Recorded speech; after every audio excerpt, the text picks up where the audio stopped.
It's a scenario the Pentagon has war-gamed hundreds of times. A U.S. Navy warship, somewhere in the Persian Gulf, or the Strait of Hormuz, or the Red Sea, takes a direct hit. The crew scrambles, fires break out, the distress signal goes out, and then the world holds its breath. Because in the next 72 hours, one question determines whether this stays a tragedy or becomes the opening act of a regional war that pulls in every major power on Earth. What actually happens when Iran sinks a U.S. Navy ship?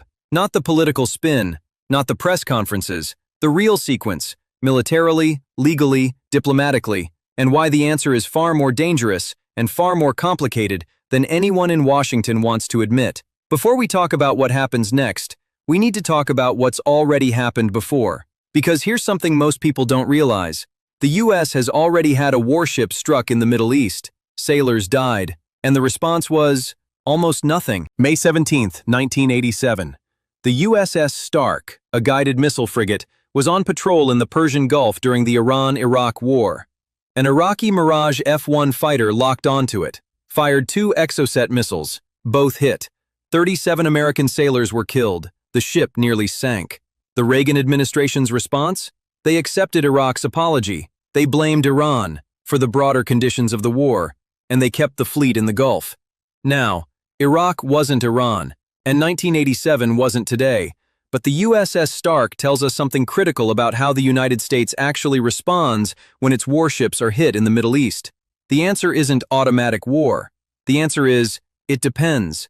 It depends on who did it, how clearly it can be proven, what the political situation is, what's at stake economically, and, crucially, whether the president has a domestic mandate to escalate. Fast forward to 2024. U.S. Navy destroyers in the Red Sea have been targeted by over 100 Houthi drone and missile attacks, backed by Iran.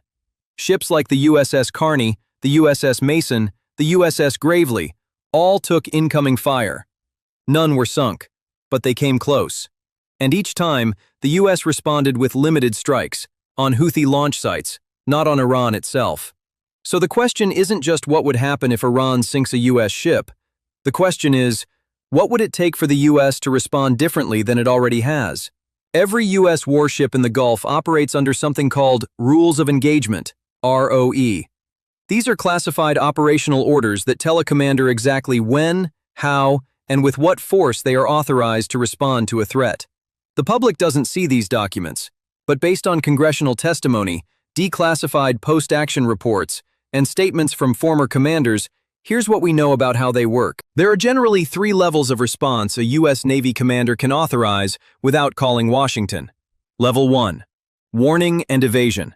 If a vessel or aircraft is behaving in a threatening manner, approaching at speed, targeting radar active, no response to hails, the ship can maneuver, issue warnings, and prepare defensive systems.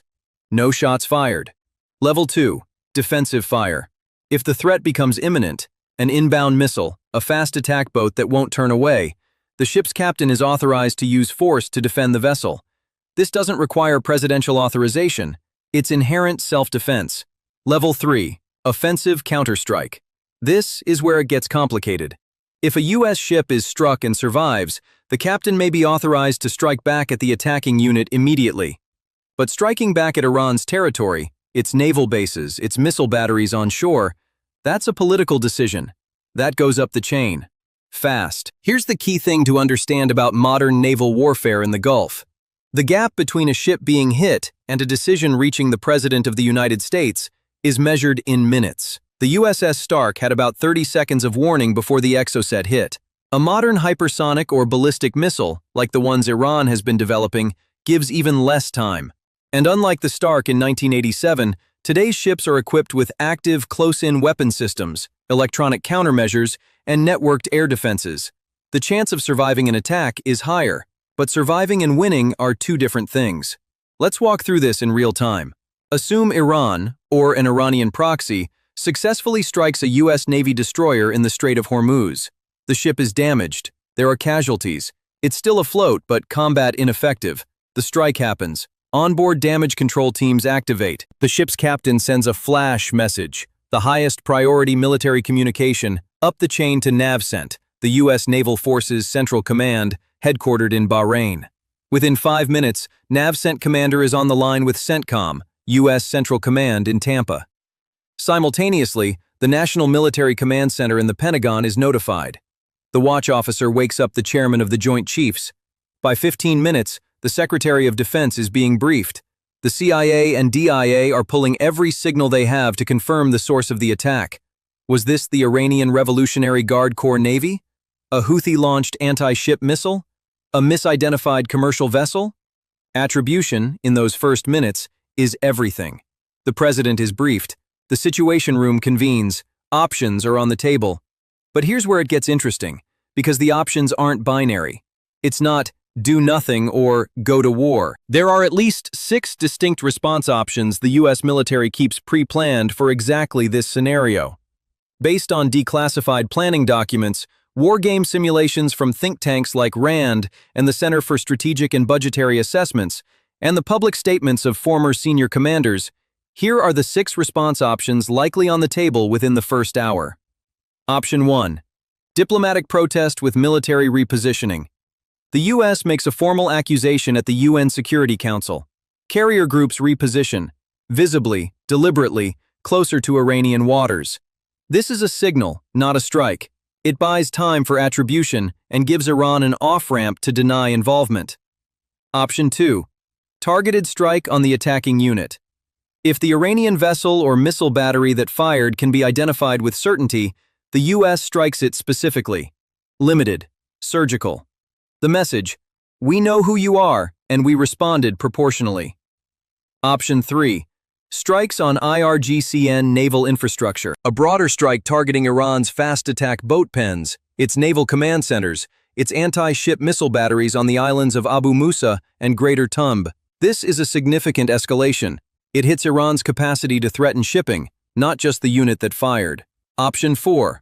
Strikes on Iranian air defense. Before any sustained campaign can begin, the U.S. would likely want to degrade Iran's ability to shoot back. This means targeting the S-300 and Bavar 373 air defense batteries that protect Tehran, Natanz, and the western coastline. Option 5.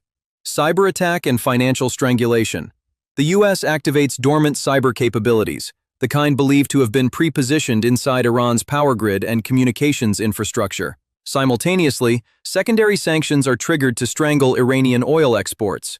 This is warfare by other means, painful, deniable, and hard to escalate from. Option 6. Full escalation package. A coordinated air and naval campaign targeting Iran's nuclear facilities, missile arsenals, oil export terminals, and military command structure simultaneously. This is the scenario that keeps planners up at night, because it doesn't end in a week. The question isn't which of these the U.S. is capable of executing. The U.S. can execute all 6, simultaneously, if ordered. The question is which one doesn't start a war that destroys the global economy. Here's what most Western coverage gets wrong about a U.S.-Iran military exchange. It treats Iran as a target, not as a strategic actor. Iran has been preparing for a U.S. military response for over 40 years. Since 1979, the Islamic Revolutionary Guard Corps has built an entire doctrine around surviving American retaliation and making that retaliation hurt. They call it mosaic defense, and it has 3 key pillars. Pillar 1, the proxy network. Iran doesn't have to fire a single missile to respond to a U.S. strike. It can activate Hezbollah in Lebanon, which has over 150,000 rockets aimed at Israel. It can order the Houthis to intensify attacks on Gulf shipping. It can direct Iraqi Shia militias to target U.S. bases in Iraq and Syria. The U.S. strikes Iran. Iran doesn't strike back directly. It strikes everyone else. Pillar 2. The Strait of Hormuz. Iran has repeatedly threatened to close the Strait of Hormuz, the 21-mile-wide choke point through which roughly 20% of the world's oil supply passes every single day. Closing the strait completely would require a sustained mine-laying and missile campaign that the U.S. Navy would eventually defeat, but not before oil markets panic, prices spike, and every U.S. ally in Europe and Asia starts asking whether this is really worth it. Pillar 3. Ballistic and cruise missile saturation. Iran has the largest ballistic missile arsenal in the Middle East. Its Shahab-3, Imad, and Ghadr missiles can reach U.S. bases in Qatar, Bahrain, the UAE, and Saudi Arabia. Its Fateh 110 series can strike Israeli cities, and critically, Iran has now demonstrated, during its April 2024 strike on Israel, that it can launch a coordinated salvo of over 300 drones and missiles simultaneously. US and Israeli defenses intercepted most of them, but most is not all. So here's the strategic picture. The US can strike Iran with devastating precision. Iran knows this. But Iran's response won't look like a conventional military counterattack. It will look like a region-wide crisis. Oil at $200 a barrel, American bases under fire across 4 countries, Israel on a war footing, the global shipping system in chaos. That's not weakness. That's a calculated strategy to make the cost of American escalation unbearable. Military options don't exist in a vacuum. They exist inside a political system.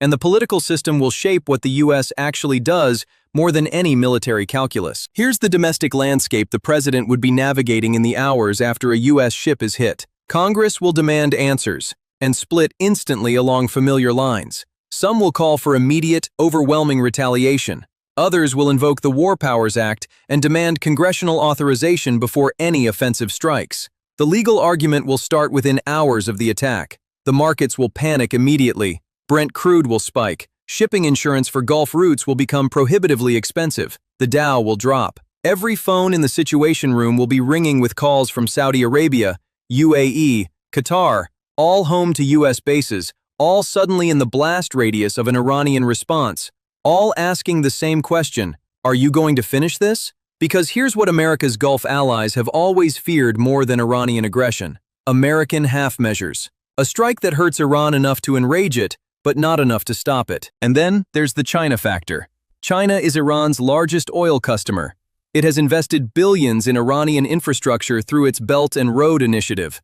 It has a deep strategic interest in America being bogged down in a Middle Eastern war rather than focusing on Taiwan. A US-Iran conflict doesn't happen in isolation. It happens while China watches, calculates, and decides whether this is its moment. So how does this actually end? History and strategic analysis give us 3 plausible trajectories. Scenario 1. Contained escalation. The US responds with a targeted strike on the IRGC naval unit responsible. Iran absorbs it, denies direct involvement, and activates proxies at a low level. More Houthi attacks, a few rockets at US bases in Iraq. No casualties. The US issues warnings. A back channel opens through Oman, Iran's traditional mediator, and both sides quietly agree to de-escalate. The world breathes. This is the most likely outcome based on how previous US-Iran escalations have ended, including the aftermath of the Soleimani killing in January 2020. Scenario 2. Prolonged campaign. The US strikes broader Iranian military infrastructure. Iran retaliates against US bases and Gulf oil facilities. Regional allies are drawn in. The conflict grinds on for weeks, devastating to Iran's military, but economically catastrophic for the global oil supply. Eventually, diplomatic pressure from China, Russia, and European allies forces a ceasefire. This is the scenario the Pentagon most wants to avoid because it has no clear endpoint. Scenario 3. Strategic miscalculation.